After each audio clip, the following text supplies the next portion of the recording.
अजणा मारात्मक रोगरे पीड़ित भाई भौणी अर्थ साजिछि बाधक। एभली एक हृदय विदारक दृश्य देखा मिली कटक जिला महांगा ब्लॉक गोपालपुर पंचायत बेगुनियापदा ग्रामर जीवन दास परिवार रे। जीवन दास जड़े दिन मजुरिया होइथिबारु छुआ दुईटी को चिकित्सा कराइबा पई अर्थर आवश्यकता रही।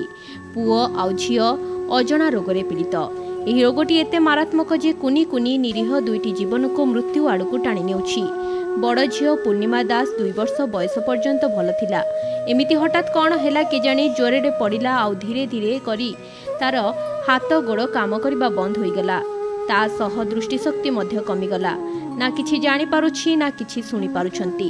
ଏଭଳି ଜୀବନ ଆଜକୁ 5 ବର୍ଷ ହେବ ଗୋଟିଏ ବିଛଣାରେ ପଡ଼ି ରହି ଦିନ କାଟୁଛି ବଡ଼ ଝିଅ। ଠିକ୍ ସେହିପରି ଭାବରେ ସାନ ପୁଅ ଶୁଭଙ୍କର ଦାସ ମଧ୍ୟ ଯାହାକୁ ମାତ୍ର 6 ବର୍ଷ ସେ ମଧ୍ୟ ଏହି ମାରାତ୍ମକ ରୋଗର ଶିକାର ହୋଇଛି। ବାପା ମା ଭାଙ୍ଗି ପଡ଼ିଛନ୍ତି। ଏହି ଦୁଃଖଦ ଘଟଣାକୁ ଭାରତୀୟ ମାନବାଧିକାର ପରିଷଦର କାର୍ଯ୍ୟରତ ସଭାପତି ତଥା ସମାଜସେବୀ ଦୁଃଖବନ୍ଧୁ ବିଶ୍ୱାଳ ସରକାରଙ୍କୁ ଅବଗତ କରାଇଛନ୍ତି।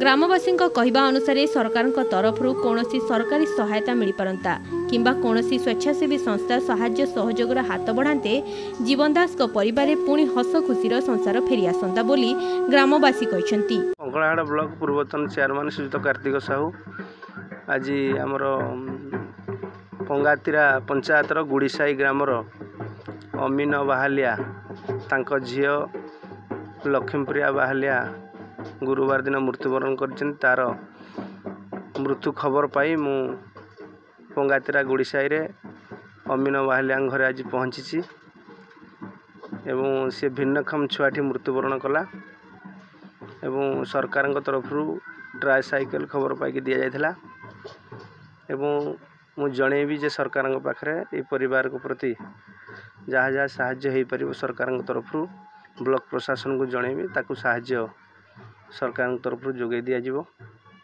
ଏବଂ ଆଜି ଖବର ପାଇ ଆମେ ଗୁଡ଼ିସାହି ଗ୍ରାମରେ ପହଞ୍ଚିଥିଲୁ ଏବଂ ଆମର ଯେଉଁଠି ଖବର ପାଇଲୁ ବିପଦର ଖବର ଆମେ ସବୁ ଜାଗାରେ ଏମିତି ପହଞ୍ଚୁ ଏବଂ ଯାହା ଆମ ଦ୍ୱାରା ହୋଇପାରିବ ସମ୍ଭବ ଚେୟାରମ୍ୟାନ୍ ଥିଲାବେଳେ ସାହାଯ୍ୟ କରୁଛୁ, ଚେୟାରମ୍ୟାନ୍ ନଥିଲା ବେଳେ ମଧ୍ୟ ଯେତିକି ଯାହା ଗରିବ ଲୋକକୁ ସାହାଯ୍ୟ ହୋଇପାରିବ ତାକୁ ଆମେ ସାହାଯ୍ୟର ହାତ ବଢ଼େଇଛୁ। ଧନ୍ୟବାଦ। Bureau report, Prayag media.